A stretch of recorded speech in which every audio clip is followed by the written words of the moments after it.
Since 2002, the United States has had the highest incarceration rate in the world, at around 0.8% of the U.S. population and 22% of the world's population, according to the International Center for Prison Studies. One can only ask, exactly what's one of the biggest reasons why this is happening? Back in the mid-1990s, Hillary Rodham Clinton and her husband, then President William Jefferson Clinton, put forward what has come to be known as the Crime Bill of 1994.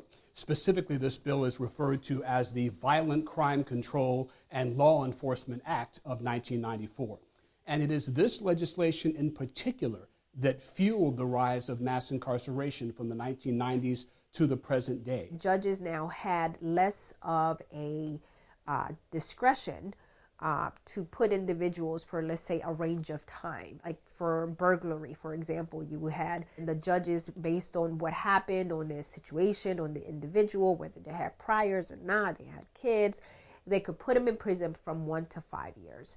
Well, that was no longer the case after we went into a determinate sentencing, more mandatory sentencing minimums, where now the judges, for burglary, you had to give them 5 years, regardless of whether they had kids, mitigated circumstances, the role in the crime. There was no leeway for the judge to decide.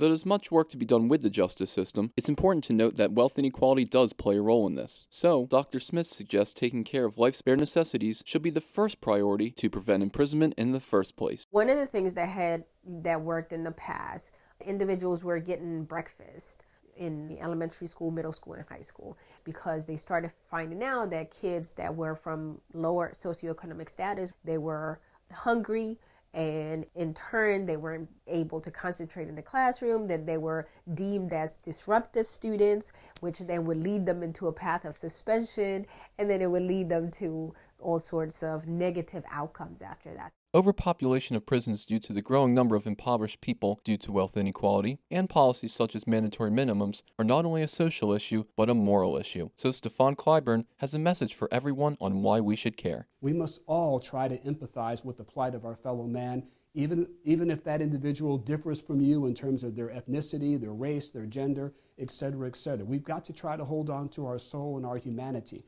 That's what this issue is about. It's about caring about others, not because you have a stake in it, but because they're there, because they exist, because they're your fellow human beings, and because you want to safeguard your own soul.